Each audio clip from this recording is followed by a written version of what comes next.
Alors, nous sommes le 11 novembre 2020 et aujourd'hui, nous allons faire un semis de bananier. C'est le Musa ventricosa. Voilà. Donc, il y a 2 graines dedans. Et ces 2 graines, ils préconisent de les faire tremper dans l'eau 24 heures. Voilà, c'est ce qui a été fait. Donc, 24 heures dans l'eau. C'est une grosse graine, hein. On peut le voir.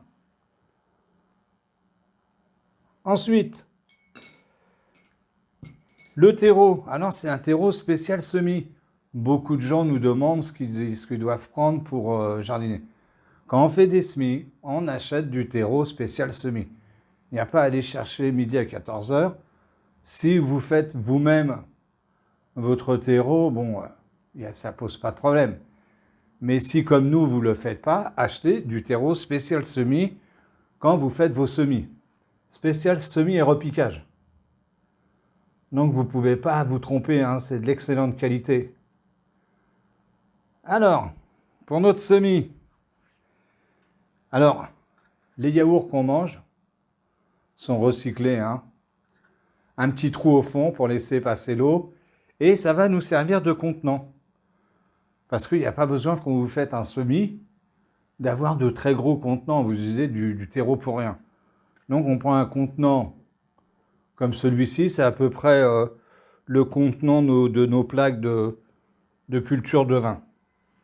Ensuite, on va prendre du terreau.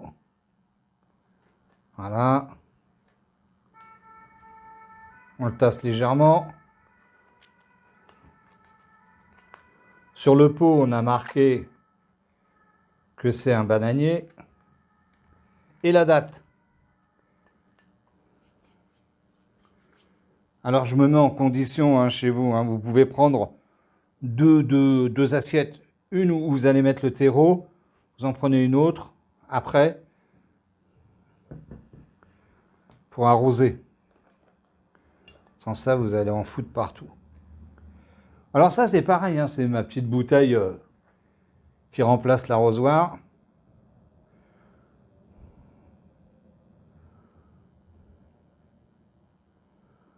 Donc voilà, on va mouiller le terreau.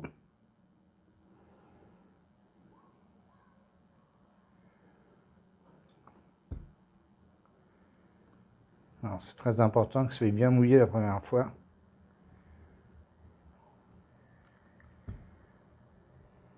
Voilà. Ensuite, on va prendre sa graine. Alors, on va l'enterrer à peu près d'1 centimètre. Hein. Ça fait 1 centimètre, on va l'enterrer d'1 centimètre. Et il faut la planter de côté. Vous voyez, vous avez une petite cicatrice ici. C'est là où vont sortir les racines et les feuilles. Donc on fait son trou. Voilà. On prend la graine, on la plante de côté. Voilà, on enterre d'1 centimètre. Le terreau est bien mouillé. On tasse un peu. Et voilà. Donc on va aller mettre ça dans la box et on va entretenir une humidité. Parce que ce qu'il y a avec la box, c'est comme j'ai pas encore, avec la chambre de culture, j'ai pas encore de recul. Donc ça, on le verra dans les futures vidéos. Là, on sait que le terreau a été correctement mouillé. Donc on va entretenir une humidité. Donc soit avec la bouteille, hein, comme on voit là, c'est bien, ou avec un pulvé. Mais en aucun cas, tremper le terreau. Vous risqueriez de faire pourrir les graines. Alors, dans la box,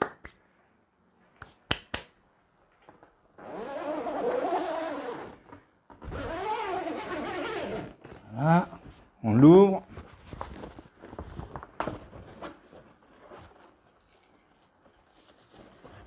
On va attacher tout ça.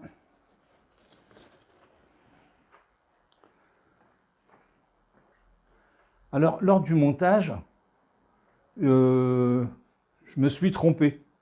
Je me suis trompé de sens.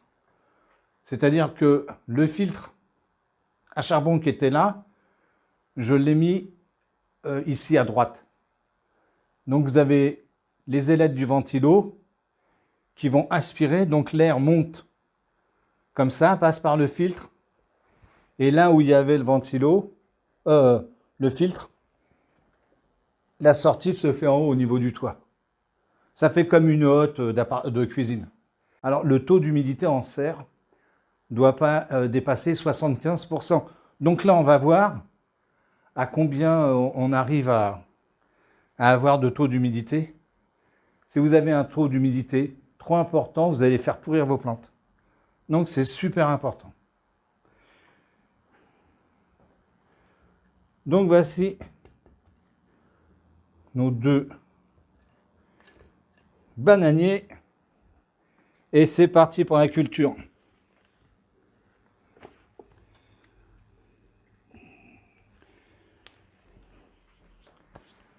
Voilà. Eh bien, il ne reste plus qu'à suivre. À la prochaine vidéo. Alors, nous sommes le 5 décembre et voici où en est notre petit bananier de Côte d'Ivoire. Alors après l'avoir mis à l'étouffer, l'étouffer c'est un sac plastique qu'on met par-dessus le pot, maintenu avec un élastique. Ça en l'occurrence c'est un sac de congélation. Comme ça augmente la température. Et voilà, voilà notre petit bananier. Alors on va attendre qu'il fasse 10 cm, à peu près de haut. Et ensuite on le rempottera. Là, on peut regarder en dessous, non, les racines ne sortent pas, donc ça va. L'arrosage, très bien.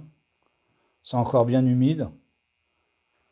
Donc on va remettre notre produit à l'étouffer avec son petit élastique.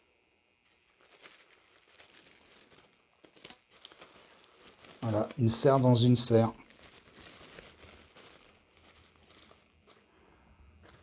Voilà, et on se revoit peut-être dans une semaine, ça dépend de la croissance du bananier.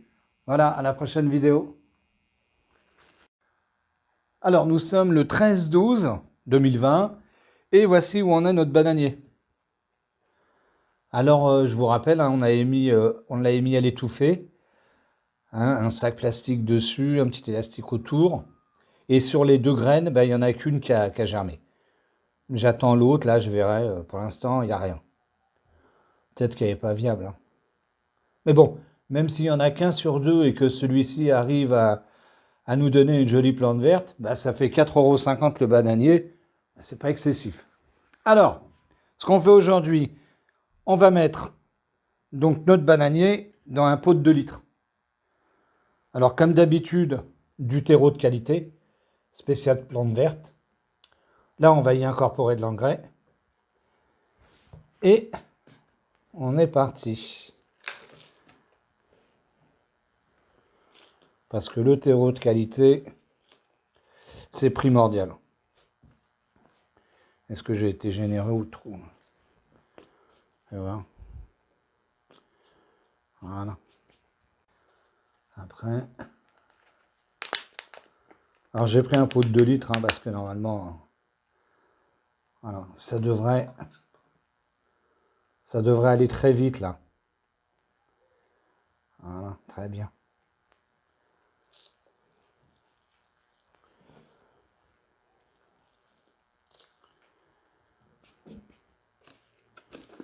Voilà, comme ça quand on va arroser, alors on prend une grosse cuillère à raser. On va mettre ça un petit peu partout. Voilà. Là, il y a 6 mois de nourriture.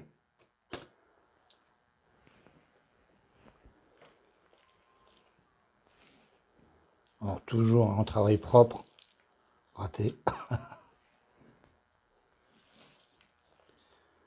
Voilà, on borne.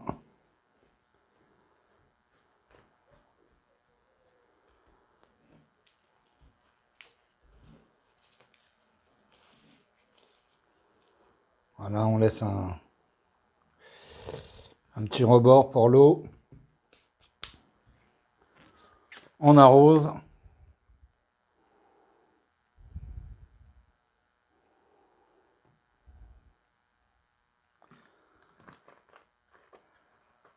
Et voilà.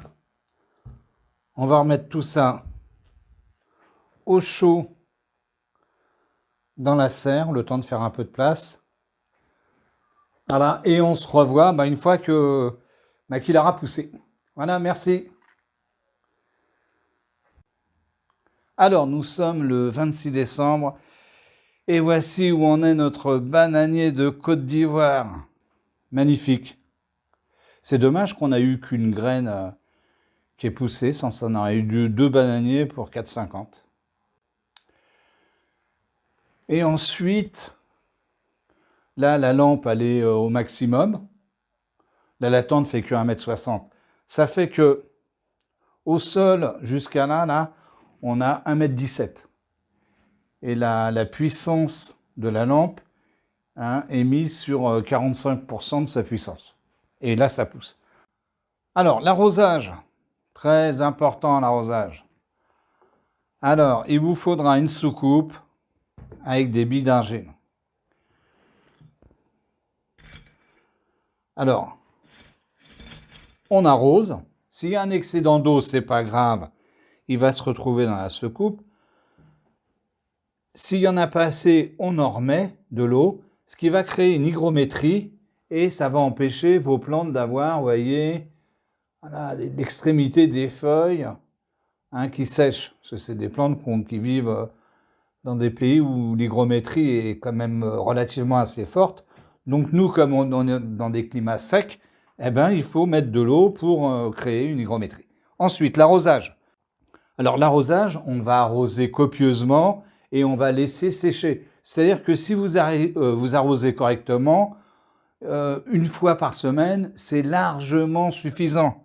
Là, on a mis de l'engrais, donc là, il a à manger pour 6 mois. Il a un bon drainage.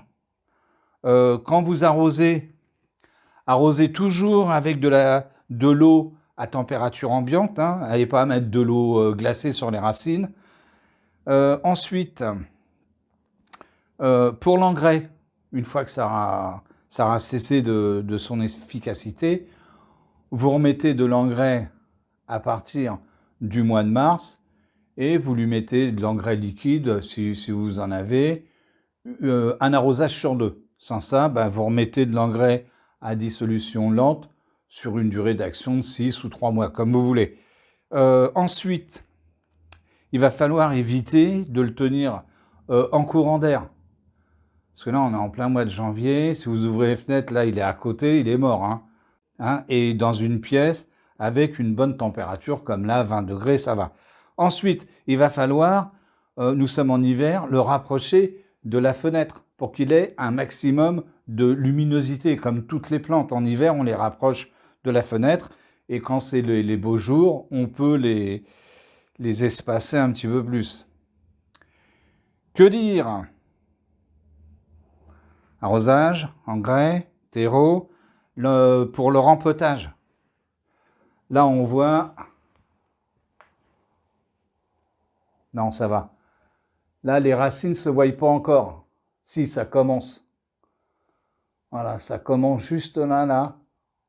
On a une petite racine qui sort. Donc, quand vous verrez les racines sortir du pot, à ce moment-là, il sera temps de le rempoter et vous allez le rempoter dans un pot légèrement plus gros. N'allez pas le noyer directement dans un gros pot. Vous prenez un pot avec 2-3 cm en plus, c'est largement suffisant. Et vous faites ça chaque fois que vous voyez les racines qui sortent. Et là, je crois qu'on a fait le tour. Voilà, je vous dis à bientôt, merci et à la prochaine vidéo.